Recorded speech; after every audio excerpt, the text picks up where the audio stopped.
তবে অযান্ত্রিক চলচ্চিত্রটার একটা বিষয় কিছুটা আলাদাভাবেই উল্লেখের দাবি রাখে, আর তা হচ্ছে চলচ্চিত্রটাতে শব্দের অসামান্য কিছু ব্যবহার। ছবিটার সাউন্ডট্র্যাকে যত শব্দ ব্যবহৃত হয়েছে তা জগদ্দল গাড়িটার হর্ন বা পুরনো গাড়িটার বিচিত্র নানা শব্দ, দ্রুতগামী ট্রেনের শব্দ, বুলাকি পাগলার টিনের থালার আওয়াজ, এসব কিছুর এত সূক্ষ্ম নান্দনিক সব ব্যবহার গোটা ছবিটাতে ছড়িয়ে রয়েছে যা তা কান এড়াতে পারে না। ছবিটার সাউন্ডট্র্যাকে শব্দের সৃজনশীল ব্যবহারের ঋত্বিকের অসামান্য দক্ষতার একটা উদাহরণ দেই। মেয়েটা ট্রেনে করে চলে যাচ্ছে, হাতে ট্রেনের টিকিট নিয়ে বিমল টিকিট টিকিট বলে ট্রেনটার পাশে প্ল্যাটফর্ম দিয়ে ছুটে চলেছে। মেয়েটাও যেন ওকে কিছু বলে, কিন্তু ট্রেনের গতি বলতে চাইছিল, কিন্তু ট্রেনের গতিবেগ কিন্তু চলন্ত ট্রেনের চাকার শব্দে আমরা পরিষ্কারভাবে শুনতে পাই না যে মেয়েটা বিমলকে ঠিক কী বলেছিল। ট্রেনের গতিবেগ বাড়তে থাকে এবং একসময় মেয়েটার ক্ষীণকণ্ঠ হারিয়ে যায় ট্রেনের তীব্র যান্ত্রিক আওয়াজে। একই সঙ্গে যেন বিমলের জীবন থেকেও হারিয়ে যায় কোনো নারীর প্রেম, বিবাহ ও গৃহী হওয়ার সকল সম্ভাবনা। ঋত্বিকের পরের ছবি বাড়ি থেকে পালিয়ে 1959 সালে, কিছুটা ভিন্ন ঘরানার ছবি। বালক কাঞ্চনের বাড়ি থেকে পলায়ন ও বিশাল কলকাতা মহানগরে ঘোরাফেরা, নিম্নবর্গের নানা মানুষদের সঙ্গে পরিচয় বিচরণের মধ্য দিয়ে অন্য এক জগতের এবং অন্য এক ঋত্বিকেরও যেন পরিচয় আমরা পাই। তবে বাড়ির বাইরের হাতছানি ও বাঁধন ছেড়ে পলায়ন, অপার স্বাধীনতার অন্বেষা, নতুন বাড়ির সন্ধান, এসব কিছুই অবশ্য ঋত্বিকের জীবন দর্শনেরই অংশ এবং আমরা ক্রমশ জানব যে খুবই গুরুত্বপূর্ণ একটা অংশ। বাড়ি থেকে পালিয়ে ছবিটাতে প্রচুর শিশুতোষ উপাদান রয়েছে, কিন্তু ঋত্বিকের ছবির মধ্য দিয়ে বালক কাঞ্চনের মুক্তির যে আকাঙ্ক্ষা দেখিয়েছেন তা যেন তার স্রষ্টারও মুক্তির আকাঙ্ক্ষা, হয়তো আমাদেরও আকাঙ্ক্ষা। বাড়ি থেকে পালিয়ে ছবিটার আরেকটা গুরুত্বপূর্ণ দিক হচ্ছে কলকাতার নিচুতলার সাবঅল্টার্ন মানুষদের কিছু চরিত্র ও জীবনযাপনকে ঋত্বিক যেভাবে এই ছবিটাতে তুলে ধরেছেন তাতে আপাতত শিশুতোষ একটা চলচ্চিত্র যেন হয়ে ওঠে গভীর সমাজ বাস্তবতার এক দর্পণে। বাস্তব জীবনের সে দর্পণ দেখে বালক কাঞ্চনে একসময় উপলব্ধি করে যে এই কলকাতা মহানগর কোনো কল্পলোকের স্বর্গ নয়, এ এক কঠিন জীবন সংগ্রামের জায়গা। বাড়ি থেকে পালিয়ে ছবিটার একটা সামাজিক ঐতিহাসিক গুরুত্ব তাই সবসময় রয়ে যাবে। ঋত্বিক ঘটকের সবচেয়ে জনপ্রিয় ছবি হয়তো মেঘে ঢাকা তারা।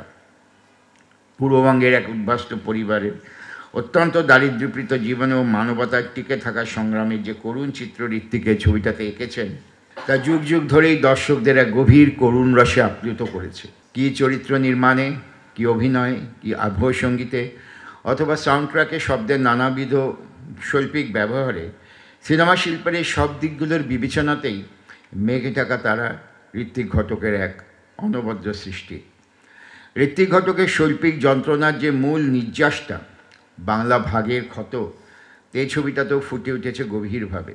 শিল্পের বড় এক কাজ যদি হয়ে থাকে দুঃখবোধ সৃষ্টি করা, যেমনটি অ্যারিস্টটল বলেছিলেন পিটি অ্যান্ড টেরর, তাহলে মেঘে ঢাকা তারার মূল প্রোটাগনিস্ট নিতার মাধ্যমে বেদনার যে গভীর আরতি ঋত্বিকের ছবিটাতে পর্দায় এত সফলভাবে তুলে ধরেছেন যে যুগ যুগ ধরেই বাঙালি দর্শককে তা বেদনার্ত করে যাবে। ঋত্বিক খুব অর্থবহভাবেই নিতার কিছু দৃশ্যের সাউন্ডট্র্যাকে আয় রে উমা ফিরে আয় গানটা ব্যবহার করে বাঙালির শত শত বছরের গৌরী দানের বেদনা এবং মা দুর্গার আশাও ফিরে যাওয়ার প্রতীকী রূপটাকেই যেন তুলে ধরলেন। পৌরাণিক মিথের এসব ইঙ্গিতবহ ব্যবহার মেঘে ঢাকা তারা ছবিটার অত্যন্ত সমৃদ্ধ দিক, যা এই ছবিটাকে সুগভীর ও বহুস্তরীয় করেছে। ঋত্বিকের পরের ছবি কোমল গান্ধারে আমরা পাই একটা থিয়েটার গ্রুপের দুঃখজনক ভাঙনের গল্প। ছবিটার ইমেজে ও সংলাপে প্রতীকে বাংলা ভাগের প্রসঙ্গটাই দর্শকদের মনে আসতে বাধ্য। ভাঙনরত দুই গ্রুপের মাঝে মিলন ঘটানোর অনুসূয়ার আন্তরিক প্রচেষ্টার মাঝে যেন মুক্ত হয়ে ওঠে ছবিটার নির্মাতা ঋত্বিক ঘটকেরই দুই বাংলার মাঝে মিলনের আকুতি। দেশভাগের বুকচোরা বেদনার ট্র্যাজেডিটাকে, সুগভীর আরতিটাকে যেন যথার্থভাবে মেলে ধরে এই ছবিটার বয়ানে, দৃশ্যে ও সাউন্ডট্র্যাকে। আমরা বুঝতে পারি এক থিয়েটার গ্রুপের ভাঙনের মধ্য দিয়ে ঋত্বিক আসলে কোন ভাঙনের কথা বলতে চেয়েছেন। একটা থিয়েটার রূপের ভাঙনের প্রতীকে বাংলা ভাগের স্বরূপ ও বেদনাকে তুলে ধরার ঋত্বিকের দক্ষতাটা নিঃসন্দেহে উচ্চ প্রশংসা পাবে। আর মঞ্চনাটক অভিনেতা অভিনেত্রীদের যে আবহ ঋত্বিকে ছবিটাতে খুব সহজ সাবলীলতার সৃষ্টি করতে পেরেছিলেন, তা থেকে বোঝা যায় ঋত্বিক ঘটকের মতো মঞ্চ জগতের সঙ্গে ওতপ্রোতভাবে জড়িত একজন নির্মাতার পক্ষেই কেবল সম্ভব ছিল কোমল গান্ধারের মতো একটা চলচ্চিত্র নির্মাণ। ঋত্বিকের এর পরের ছবি 1962 সালে তৈরি সুবর্ণরেখা যেন এক মানবিক বেদনার চিত্রায়ন। বিষণ্ণতার এক করুণ সুর এই ছবিটা শুরু থেকেই খুব সূক্ষ্মতারে বাঁধা থাকে এবং সেই বিষণ্ণতার রেশ ছবিটা শেষ হওয়ার পরেও দর্শক মনে অনুরণিত হতে থাকে। সুবর্ণরেখাকে আমি ঋত্বিক ঘটকের অন্যতম সেরা ছবি বলে মনে করি, বাংলাভাষী চলচ্চিত্রেরও। অ্যারিস্টটল শিল্পের সঙ্গে ওই যে করুণার কথা বলেছিলেন, সুবর্ণরেখা ছবিতে করুণার সেই বেদনাত্ম রসটা ঋত্বিক ঘটক খুব গভীর নান্দনিকতার সৃষ্টি ও দর্শকদের মাঝে তা জারিত করতে পেরেছিলেন। তবে সুবর্ণরেখায় বিষণ্ণতার কারণ কেবল হয়তো দেশভাগ নয়, এ ছবির চরিত্রদের নৈতিক পরাজয়। ছবির পর ছবিতে মানবিক পতনের অতলান্ত গভীরতা দেখালেও উনি মানুষের প্রতি শেষ পর্যন্ত আশাবাদী থাকতে চেয়েছেন। যেমন অজান্তিকের শেষ দৃশ্যে আমরা দেখি ভাঙা জগদ্দল গাড়িটার পাশে গাড়ির হর্নটা বাজাচ্ছে এক শিশু। তিতাস একটি নদীর নামের শেষ দৃশ্যে উন্মুক্ত ধান খেতে ভেপু বাজিয়ে ছুটে যায় আর এক মানব শিশু। মানুষের জীবনচক্র, সাইকেল অফ লাইফ তো চিরপ্রবাহমানই। ঋত্বিকের চলচ্চিত্রের আরেকটা বৈশিষ্ট্য, কেউ কেউ দুর্বলতাও বলতে পারেন, ওর কোনো কোনো ছবিতে অতিরিক্ত সমাপতনিক কোইন্সিডেন্স ঘটনার উপস্থিতি।